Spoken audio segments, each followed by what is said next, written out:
Olá, meus queridos e amados irmãos em Cristo, nós estamos no nosso quarto vídeo, falando sobre a questão da Sagrada Escritura, e nosso segundo vídeo, especificamente, com relação ao cânon bíblico, a lista dos livros da Sagrada Escritura. No primeiro vídeo que fizemos sobre a questão do cânon bíblico, nós falamos sobre a questão do Antigo Testamento. Começamos, então, a percorrer esse caminho, desvendando como surgiu essa lista do Antigo Testamento. Nós mostramos que essa lista não estava pronta ainda até na época de Jesus, até quando Jesus Cristo se encarnou e pisou nesta terra. Porque os próprios grupos judaicos, nós mostramos no vídeo passado, que até os próprios grupos judaicos, as seitas judaicas da época de Jesus, ainda havia desavenças, divergências com relação a essa lista dos livros sagrados. Quais livros deveriam compor a Sagrada Escritura? Por exemplo, nós falamos dos dois principais grupos do judaísmo, que eram os fariseus e também os saduceus. Os saduceus que só aceitavam a Torá, que são os livros da lei, os 5 livros da lei, como inspirados por Deus, como sagrados, rejeitando assim os livros proféticos e também os chamados escritos. Já os fariseus aceitavam a Torá, que são os 5 livros da lei, aceitavam também os livros proféticos e aceitavam também os chamados escritos, além de uma outra série de livros de tradições rabínicas que eles levavam a sério como regra de fé e vida. Mas a pergunta que fica para nós, então, quem definiu esse cânon bíblico? Quem definiu o cânon farisaico? É isso que nós iremos mostrar nesse vídeo, porque existe uma grande confusão em torno desse cânon do Antigo Testamento.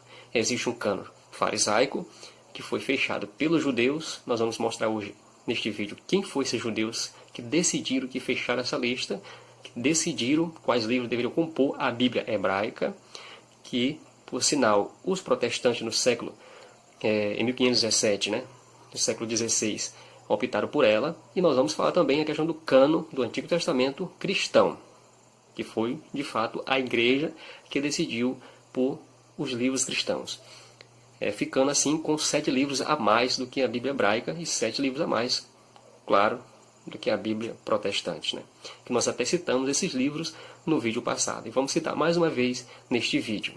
Então vamos lá, vamos direto ao assunto e vamos mostrar quem de fato selecionou essa Bíblia hebraica. Como já falei no vídeo, é um cânon farisaico. Então, se é um cânon farisaico, foi os fariseus, mas foi os fariseus depois de Cristo. O que acontece é o seguinte, que o judaísmo vinha ali tranquilo, em meio à dominação romana. Mas chegou a um certo ponto que lá por volta do ano 70 da nossa era cristã, houve uma revolta judaica e os romanos invadiram Jerusalém, destruindo tudo, destruindo o templo, deixando apenas uma parede de pé, que é chamado hoje de Muro das Lamentações, onde os romanos fizeram pirraça da cara dos judeus, deixando apenas a parede do templo, dizendo que era para eles lembrarem que foram vencidos pelos romanos, que hoje é chamado de Muro das Lamentações. Então destruiu tudo, o templo, as sinagogas, destruindo assim a cidade de Jerusalém inteira. Os judeus ficaram meio que perdidos ali em meio àquela grande guerra do ano 70, por volta ali dos anos 70. E depois disso, então, o judaísmo procurou maneiras para unificar a sua religião e preservar a sua cultura e a sua religião. Então foi aí que decidiram então fechar o cânon bíblico, E eles se reuniram em um sínodo na cidade de Jânia e decidiram fechar o cânon bíblico deles, preservando assim por conta também do crescimento do cristianismo e do surgimento de escritos, escritos cristãos. Então, os judeus preocupados com esses escritos cristãos que estavam surgindo, e o judaísmo, então, preocupado com toda essa situação, com esse novo que estava surgindo, agora sem o templo, que foi destruído pelos romanos, que sem o templo para fazer os sacrifícios, sem o templo para fazer as grandes peregrinações, que eram as grandes festas que o judaísmo fazia, agora também sem a cidade santa como referência, a cidade sagrada. Então o judaísmo, as lideranças, convocaram esse grande sínodo. Esse sínodo ele foi realizado na cidade de Jânia. Foi convocado então pelo rabino Yochanan ben Zakkai. Ele reuniu na cidade de Jânia e reuniu ali todos os partidários, convocou todos os partidários judaicos, todas as lideranças judaicas, para definir estratégias para o novo judaísmo que estava surgindo, sem o templo. E foi justamente nessa assembleia desses fariseus, que eram descendentes dos fariseus que mataram Jesus Cristo, que entregaram Jesus Cristo à morte, né, que perseguiram Jesus Cristo à morte. Então foi esses mesmos judeus com a mão sujas, tingidas de sangue de tantos cristãos que foram perseguidos pelo judaísmo, logo no início também da nossa era cristã, que foram os remanescentes dos que mataram Jesus Cristo, que definiram regras, né, para o novo judaísmo e também para formar esse cano, né, suposto cano, que os evangélicos também optaram por esse cano reduzido, excluindo assim o livro de 1 Macabeus, 2 Macabeus, Judite, o livro de Baruque, o livro de Sabedoria, Eclesiástico e também o livro de Tobias e também alguns fragmentos de Esther e também de Daniel, né?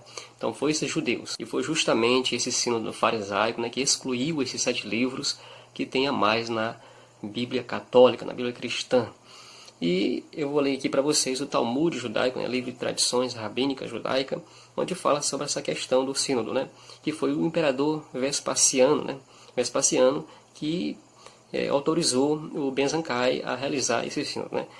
Vespasiano disse-lhe: tu és o Ben Zakai, tu és o rabino, eu lhe dou privilégio de me pedir um favor. Ele respondeu: não lhe peço nada mais que a cidade de Jânia, livre para lá instruir os meus discípulos. Eu vou construir uma casa de oração e irei realizar todos os mandamentos do Senhor. Vespasiano disse-lhe: vá para Jânia sem perturbações, realiza o objeto do teu desejo. Talmud, no livro 5, né, nos volumes 9 e 10, no capítulo 1, do parágrafo 25, né, do livro do Talmud. Então, Vespasiano ele foi imperador aí do ano 69 a 79 e foi justamente nessa época que se realizou esse sínodo farisaico e definiu regras para selecionar o cano farisaico. Lembrando que uma das regras desse sínodo era justamente que os livros que poderiam compor a lista do cano farisaico, eles tinham que ser todos escritos em hebraico, né? Nenhum escrito em outra língua diferente, porque Deus, para eles, só inspirava na língua deles, na língua hebraica. Então era uma coisa extremamente nacionalista, né? Então tinha que ser escrito em hebraico. Outro detalhe é que esses livros tinham que ser escritos na Terra Santa, né? Se nós pegarmos já essas duas regras, né, básicas, né, podemos dizer que se formos utilizarmos isso para aplicar para toda a Escritura, o Novo Testamento inteirinho cai por terra, porque o Novo Testamento, muitos livros, muitas cartas não foram escritas na Terra Santa, né? Outra questão é que o Novo Testamento foi escrito, podemos dizer, todo em grego, né? Então, essas regras judaicas não servem para nós cristãos, porque senão, sendo assim, os nossos livros não seriam nenhum inspirados por Deus. Então a grande pergunta que fica para nós cristãos, né, é com que autoridade esses fariseus, esses supostos fariseus, têm sobre um cânon bíblico, né? Que autoridade eles têm? Você vai dizer, mas é do Antigo Testamento. Mesmo assim, que autoridade eles tinham para definir um cânon do Antigo Testamento, mesmo que fosse do Antigo Testamento, sobre as Escrituras, né? Primeiro, porque Jesus Cristo disse: a pedra que os construtores rejeitaram tornou-se a pedra angular, né? Então, eles rejeitaram a pedra angular, e nesse mesmo evangelho, né, que é Mateus 21, Jesus Cristo complementa, né?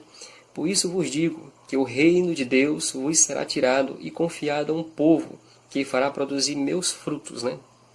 Aquele que cair sobre esta pedra ficará em pedaços, e aquele sobre a quem ele cair ficará esmagado, né? O povo judeu, a religião oficial judaica, rejeitou essa pedra angular que é o Cristo, rejeitou o próprio Cristo. Então a lógica é essa: foi tirado o reino das mãos dos judeus. Então os judeus depois de Cristo não tinham mais nenhuma autoridade sobre a Sagrada Escritura, sobre nada referente à fé, nada referente sobre a fé. Até então eles tinham autoridade, mas a partir do momento que eles rejeitaram a pedra angular, ficaram sem nenhuma autoridade, porque o próprio Cristo retirou isso da mão deles e deu a um outro povo, né? Como ele diz aqui em Mateus. E quem é esse povo? Foi justamente a Igreja Apostólica, a comunidade apostólica que recebeu essa autoridade. Como Jesus Cristo mesmo diz no seu Evangelho: assim como o Pai me enviou, eu envio vocês. Quem vos ouve, a mim ouve. Quem vos rejeita, a mim rejeita, né? Então começando aqui por essa lógica, esse sínodo farisaico não tinha nenhuma autoridade de excluir 7 livros que já existia anteriormente. Eu vou mostrar para vocês por que esse livro já existia anteriormente, dentro da própria tradição também dos judeus. e não tinha nenhuma autoridade para excluir, muito menos para definir um cânon para que nós cristãos pudéssemos utilizar. Então quem faz isso é a igreja, e vou mostrar também por quê. Mas o que acontece, o que ocorre é o seguinte, que antes desse sínodo, isto é, 300 anos antes de Cristo, mais ou menos, já existia uma espécie de lista, uma espécie de cânon definido também por judeus, né? Que foi justamente a Bíblia dos 70, né? Conhecida também como a Bíblia Septuaginta, né? Que foi definida por 70 sábios, né? Também rabinos judeus, só que não foi na Terra Santa, foi em Alexandria, no Egito. E foi justamente a primeira tradução, vamos dizer assim, do Antigo Testamento, né? A primeira tradução, que foi do hebraico e do aramaico para o grego, né? Feito por 70 sábios, 70 rabinos judeus. E o que acontece que foi devido à necessidade, né? Devido à necessidade dos judeus que viviam nas diásporas, viviam espalhados pelo Egito e por outras regiões, que já não falavam mais o hebraico, né? Essa tradução foi feita sob inspiração, segundo algumas fontes, né? Eu vou citar para vocês aqui o historiador, né, e bispo também, o grande historiador Eusébio, né, famoso bispo, historiador do século IV, né, que falando, dando testemunho a respeito da versão 270. Ele diz o seguinte, né, eles que então ainda estavam submetidos aos macedônios, enviaram a Ptolomeu 70 anciãos, os mais versados dentre eles nas escrituras, e ambas as línguas. Deus fazia precisamente o que queria. Ptolomeu, querendo testá-los separadamente e evitando que se pusessem de acordo para ocultar, por meio da tradução, o que há de verdade nas Escrituras, separou uns dos outros e ordenou que escrevesse a mesma tradução. E assim fez com todos os livros. Mas logo que se reuniram, junto a Ptolomeu, a cada um comparou a sua própria tradução. Deus foi glorificado e as Escrituras foram reconhecidas como verdadeiramente divinas.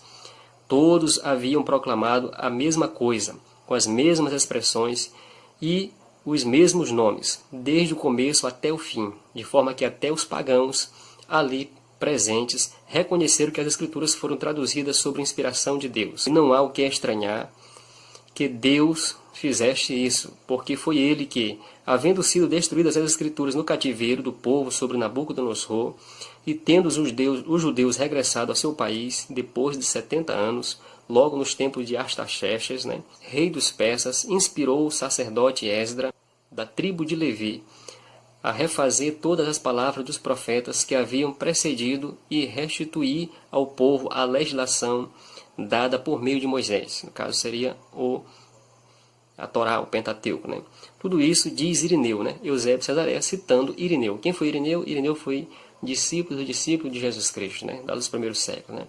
Então isso está registrado no livro História Eclesiástica, livro 3, no capítulo 5, nos versos de 12 ao 15, né? O que acontece é o seguinte, que essa Bíblia grega, né, a versão dos 70, a Septuaginta, ela contém todos os 7 livros excluídos, né, chamados deuterocanônicos, excluído pelos judeus, no sínodo farisaico, depois de Cristo, e também pelos reformadores, né, ou chamados deformadores na fé cristã. E a igreja, o que nos consta desde o primeiro século, utilizava a Bíblia grega. Pois bem, nós vamos finalizar nosso vídeo para que não fique muito extenso e muito cansativo para vocês. E nos próximos vídeos nós vamos explicar, no próximo vídeo logo, explicar por que a igreja aceitou os deuterocanônicos e rejeitou esse sínodo farisaico, né? Não aceitou essa autoridade farisaica, porque não tem nenhuma autoridade os fariseus sobre a igreja, né? Mas sim a igreja que recebeu a autoridade do próprio Cristo, né? Ela que tem a chave do reino, né? A chave do reino dos céus. E nós vamos explicar justamente quais sínodos, quais concílios da igreja foi definindo a lista completa dos 46 do Antigo Testamento e também dos 27 do Novo Testamento.